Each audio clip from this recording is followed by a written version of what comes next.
No entanto, irmãos, deixe-me dizer uma coisa para vocês.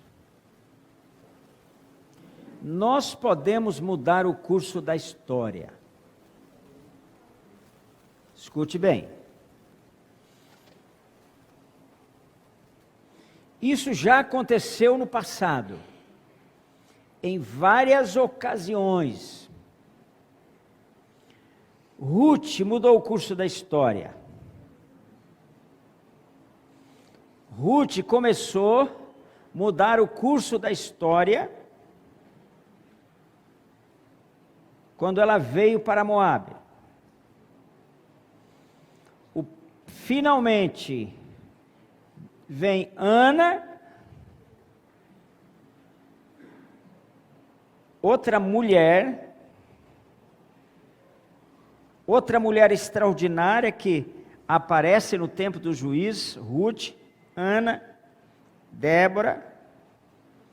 Nós temos aí a mãe de Sansão, nós temos aí, irmãos, umas 6 ou 7 mulheres que salvaram o povo judeu durante o seu período de maior escuridão. Primeiro Ruth, depois Ana, aí vem Samuel, e o processo da transformação ele é mudado. Aí vem Davi, vamos pular Saul, que depois eu vou falar de Saul. Aí vem Davi, que estabelece o reino.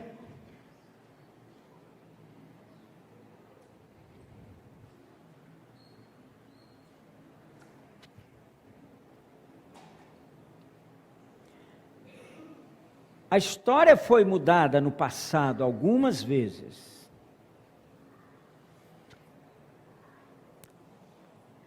Quando a situação parecia ser a pior possível, alguém se levantou, o povo de Deus se levantou, e aquela situação impossível foi transformada radicalmente. Foi o que aconteceu no tempo de Elias, por exemplo.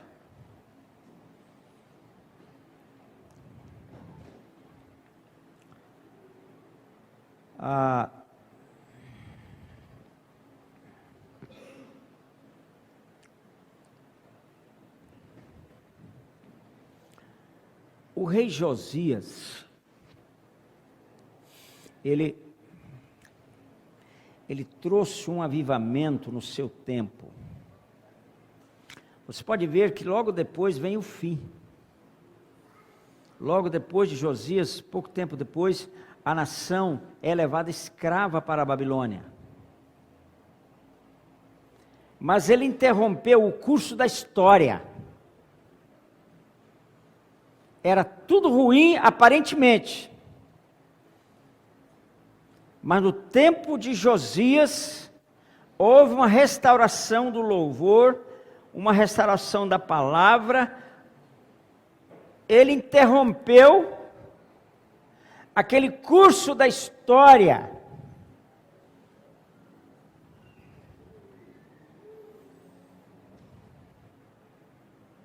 É possível interromper o curso da história, mesmo quando as aparências são as piores possíveis.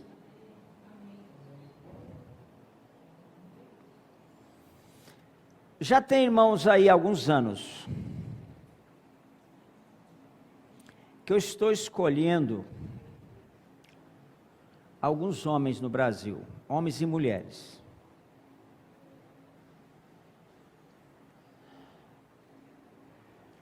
para trazê-los para perto de mim. Não estou falando de pastores ou não pastores, estou falando de homens e mulheres, pode até não ser pastor.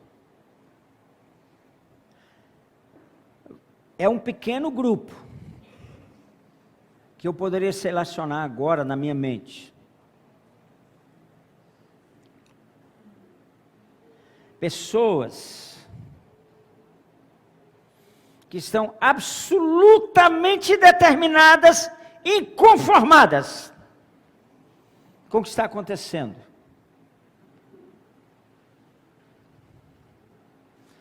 Eu penso que agora é hora de fazer isso. É hora. E fazemos um plano de oração.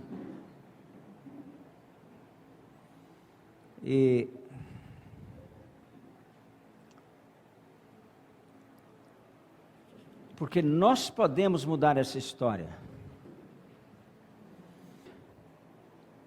Nós somos culpados.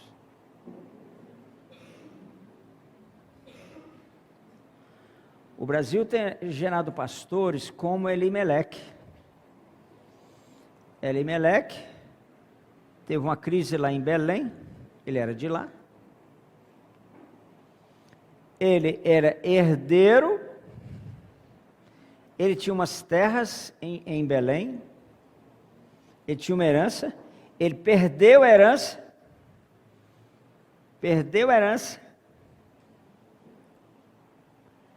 e quando veio a crise, ele levou a família dele lá para Moabe.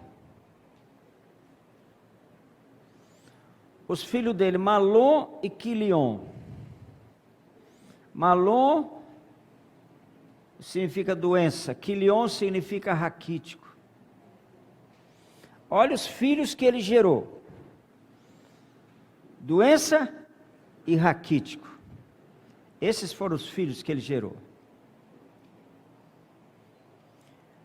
Os pastores hoje são como muitos deles, grande maioria, eu creio, estão sendo como Elimeleque, gerando uma igreja, gerando filhos doentes e raquíticos, que não reproduzem. Eu tenho medo de que eu esteja sendo um desses. Sabe por quê? Porque poucos meses atrás, eu desafiei, ordenei mesmo, que sempre fosse para as ruas. Nós distribuímos aquele panfleto, aquele encarte sobre idolatria, sobre Maria e sobre as penitências. Vocês viram? Distribuímos 10.000 na cidade. O Marcelo depois arrumou, fez uma diagramação melhor. Agora saiu em 2 páginas. Mas eu percebi que devagarinho o pessoal foi se recolhendo. O que aconteceu? Filhos doentes, raquíticos. Porque quem não ganha alma está doente. Apesar de cote com tudo, de enfoque, não sei o quê. Nós continuamos doentes. Então, será que eu estou como Elimeleque? Né? Gerando filhos doentes, né? Raquíticos, que não reproduzem. Porque ambos casaram lá em Moabe, mas não tiveram filhos. Não geraram filhos. Claro, doente, raquítico, esses filhos não vão gerar uma descendência. E não geraram, entendeu?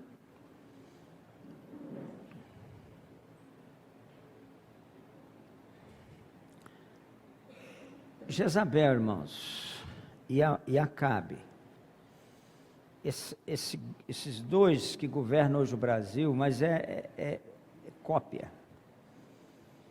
É Jezabel e Acabe.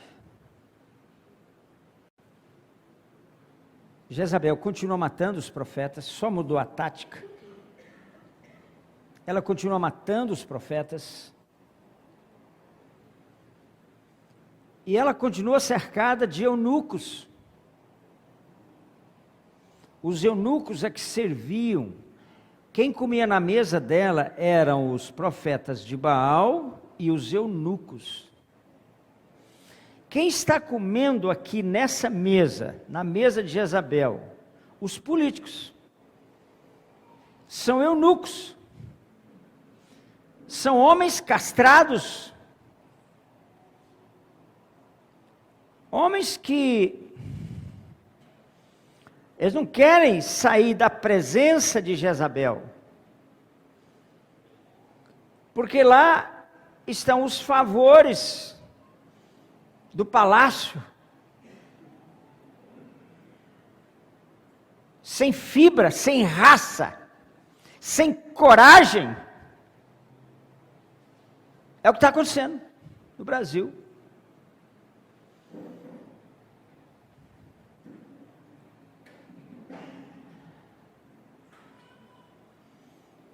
Quando em Atos 12, irmãos, quando em Atos 12, Herodes mata Tiago, ele matou Tiago para satisfazer os fariseus e os saduceus. Mas ele não contava que a igreja entraria em oração por Pedro, que ele já tinha preso. E ele intentava fazer a mesma coisa com Pedro. O que aconteceu? A igreja entrou de fato em intercessão. Resultado? Um anjo foi lá e libertou Pedro. E o que aconteceu com Herodes?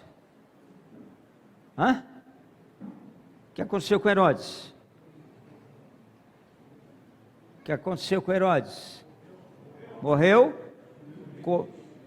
comido por bichos. O livro de Atos 12, em Atos 12 fala isso num versículo. Mas se você ler a história da morte de Herodes,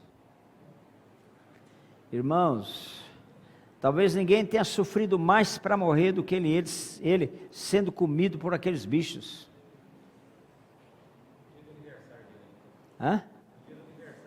Exatamente, no dia do aniversário dele, foi bem lembrado, entendeu?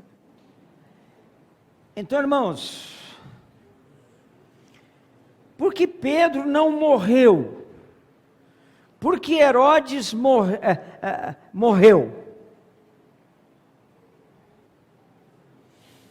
Hoje eu levantei de madrugada para orar e abri a internet um pouquinho, estava lá um e-mail do Augusto, lá do Nepal. E o Augusto me lembrou esse texto de Herodes sendo comido por vermes, entendeu? Porque a igreja orou.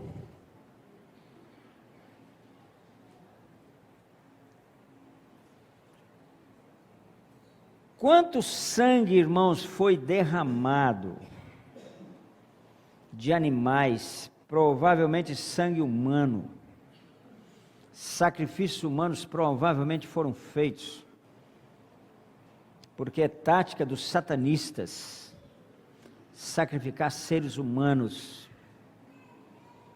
para conseguir poder no mundo espiritual. Sangue de animais, galinha, bodes e não sei o quê. Quantos despachos foram feitos? Só que nós tínhamos um sangue muito mais poderoso, mais vermelho do que todos os sangues, e nós perdemos.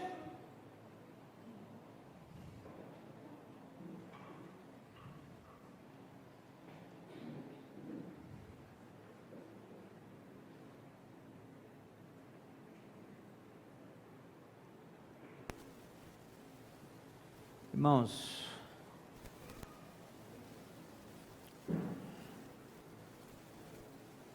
hoje, eram 3 da manhã, eu estava lá no terraço, eu estava triste. Hoje à tarde, essa tristeza estava novamente lá, essa tristeza voltou. Hoje à tarde, não, hoje de manhã. E me veio um pensamento assim: eu vou parar. Eu não vou continuar.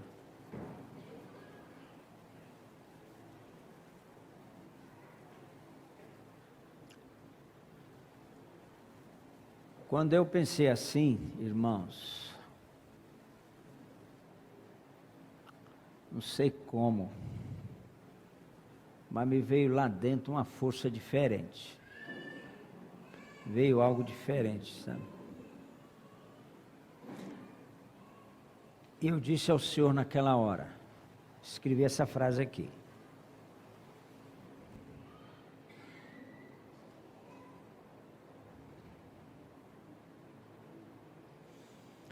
pode ser que nessa caminhada, amanhã, a prisão ou a morte venha a ser nossa companheira. Eu quero. Eu quero. Eu coloquei essa frase aqui. Pode ser. Porque é o que tem acontecido com nossos irmãos pelo mundo afora.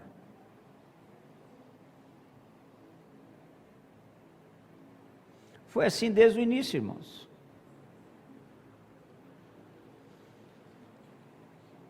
Durante aquele período da igreja primitiva, dos primeiros 40 anos, só em Roma foram mortos 4 milhões de cristãos em cerca de 40 anos. Só em Roma. Entendeu?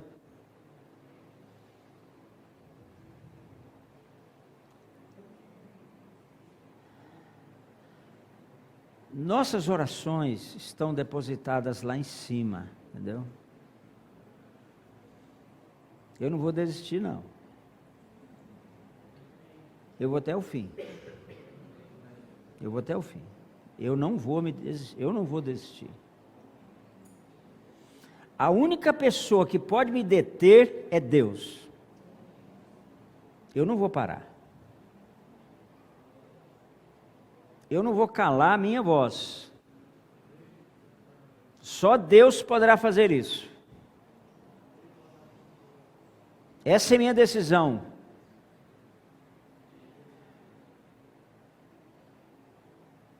Ou seja prisão, ou seja morte, eu estou nessa. É o que eu quero.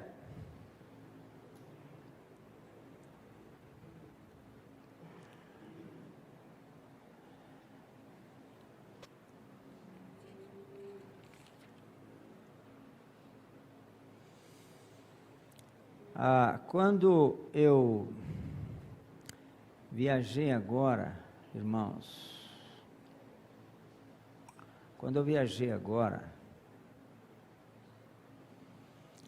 eu fui, quinta-feira passada, eu fui para Pelotas, num congresso da MCM lá, que o Márcio organizou, e eu ministrei lá em Pelotas, quinta e sexta, e sábado eu ministrei numa cidade ali perto, 50 quilômetros, chamada Rio Grande, onde tem um dos principais portos do Brasil. E ao sair aqui de casa,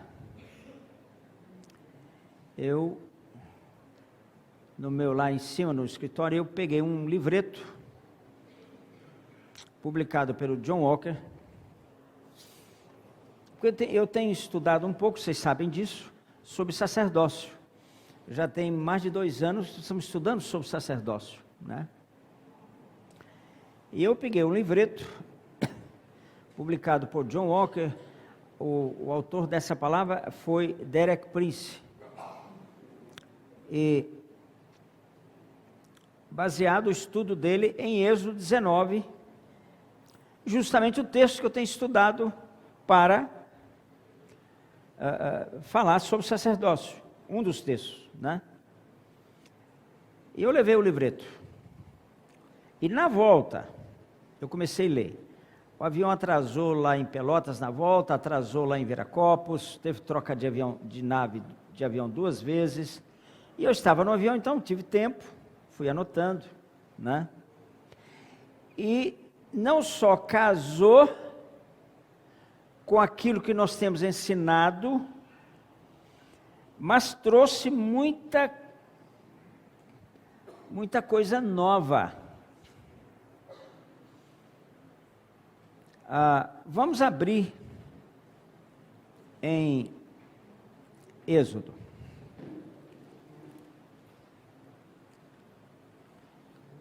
Nosso site está no ar, tá?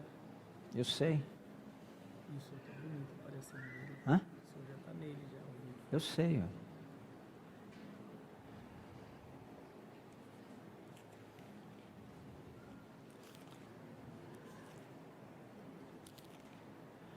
Tomara que a Dilma esteja ouvendo, entendeu?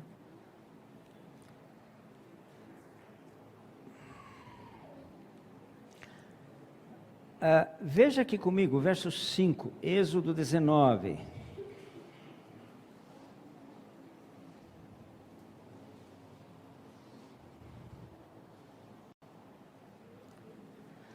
Êxodo 19, 5.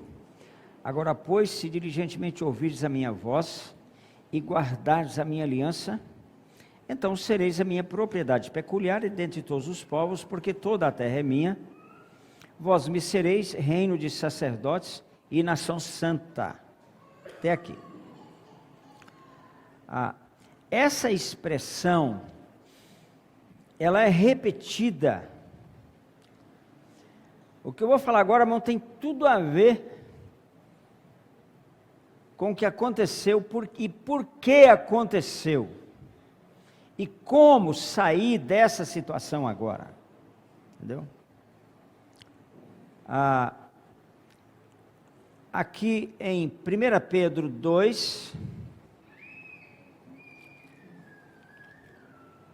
vamos ver lá,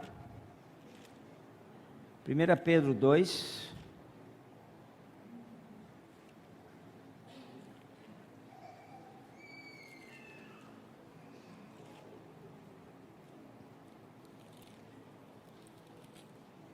Pedro fala: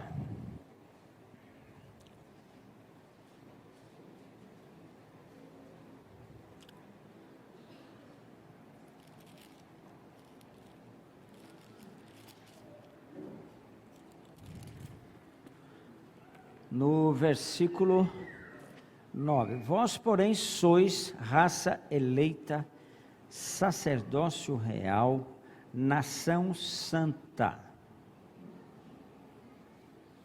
É isso que nós somos. Tá? Volta para Apocalipse 1. Olha aqui.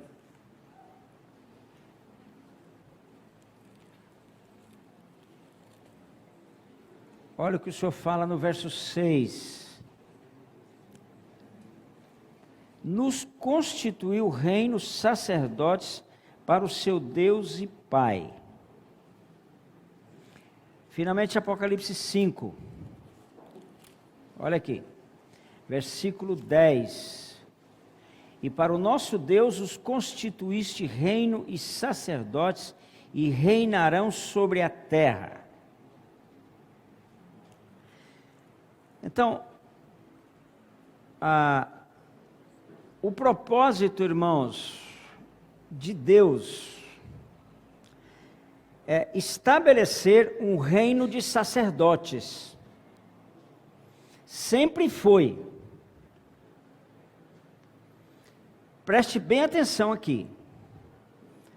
Agora nós vamos seguir um raciocínio que vai nos mostrar, e vai haver um casamento entre tudo que eu já falei e aquilo que vamos falar agora sobre sacerdócio.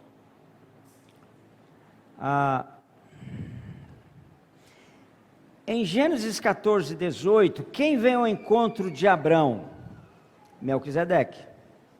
Diz que ele era rei de Salém, que é rei de paz, né? Então, aqui, nós temos um padrão de tudo que Deus quer alcançar com o seu povo. Que o seu povo se torne um reino de sacerdotes. Rei de Salém, sacerdote do Deus Altíssimo. Então, Melquisedeque era rei e era sacerdote.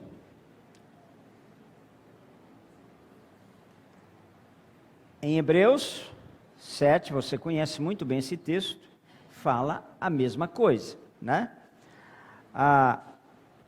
Quando o Senhor vem e fala com os judeus, com Israel, aqui é a nação inteira, é toda a nação. Me sereis reino de sacerdotes e nação santa. Então, um reino de sacerdotes. Quer dizer que o seu povo fosse sacerdote e rei. Rei e sacerdote. É isso que o Senhor sempre desejou que nós, uma posição que nós pudéssemos alcançar, né? Então, que todo o povo tivesse livre acesso a ele. Porque o sacerdote tem acesso ao Pai a hora que ele quiser. O sacerdote tem. E o rei governa. Só que quando Moisés desce do monte, o que eles tinham feito? Um bezerro de ouro. Quando fizeram o bezerro de ouro, o que aconteceu? A visão se limitou àquela tribo. Agora só a tribo de Levi alcançou essa função sacerdotal. Entendeu? Isso tirou do povo a condição de sacerdotes.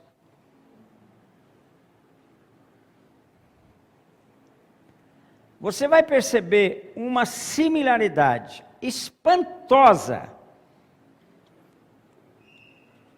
com aquilo que nós vamos revelar para vocês aqui agora, através da palavra. Portanto, se ele perdeu a condição de sacerdote, ele perdeu a condição de se santificar. Porque só o sacerdote podia se lavar na bacia. Só o sacerdote podia se santificar. Então, qual o caminho?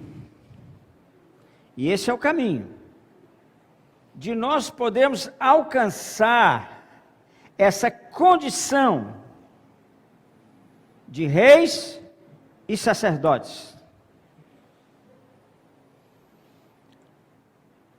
O problema então é o seguinte, irmãos.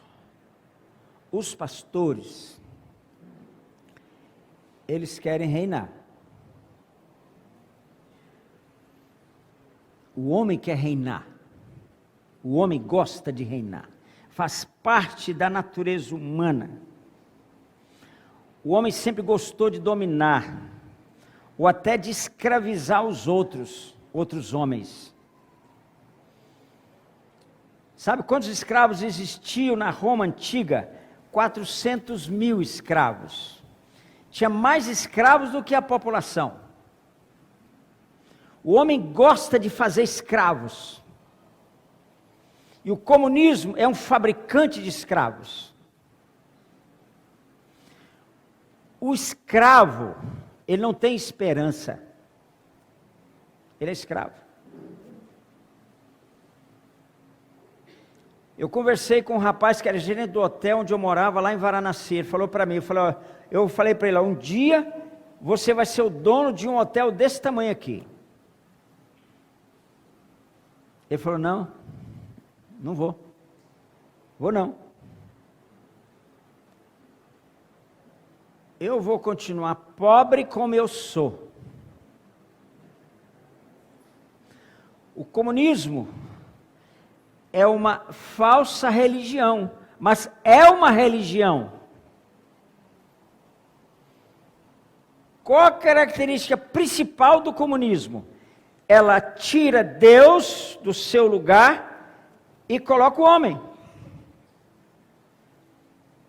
Ela é uma religião, onde Deus é o homem e não o verdadeiro Deus.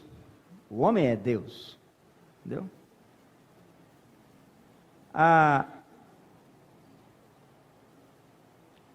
Então, o que aconteceu no Brasil?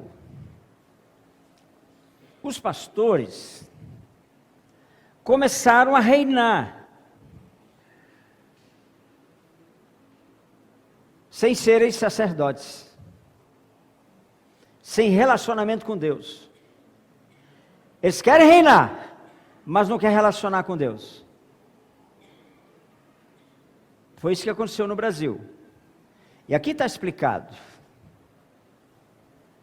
O homem foi feito para reinar, mas primeiro o relacionamento. Nós vamos mostrar isso. Em Gênesis 1, quando Deus cria o homem, Ele deu autoridade para o homem reinar. Ele foi feito para isso, entendeu? Para ter comunhão com Ele. E por que o homem deixou de ter comunhão com Ele? Porque ele decidiu reinar. Hoje, quanto maior o ministério, mais poder tem o pastor, que é o rei desse ministério. Ele está no trono, ele está reinando, ele é rei. É isso que está acontecendo conosco.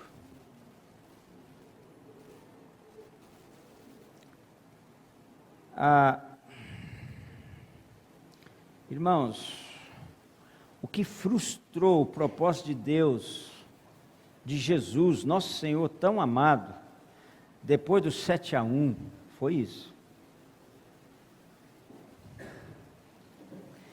Ele percebeu que apesar das orações, apesar que os 7.000 estão aí clamando, o homem continuou, os pastores decidiram continuar reinando. Irmãos, a vontade do homem não é se submeter, é ser independente. Eu vejo isso aqui todo dia eu vejo isso aqui. A vontade do ser humano é independência, que aconteceu com aquela recomendação que eu fiz lá em Campo Grande, né? É inconsciente. Entendeu? É inconsciente.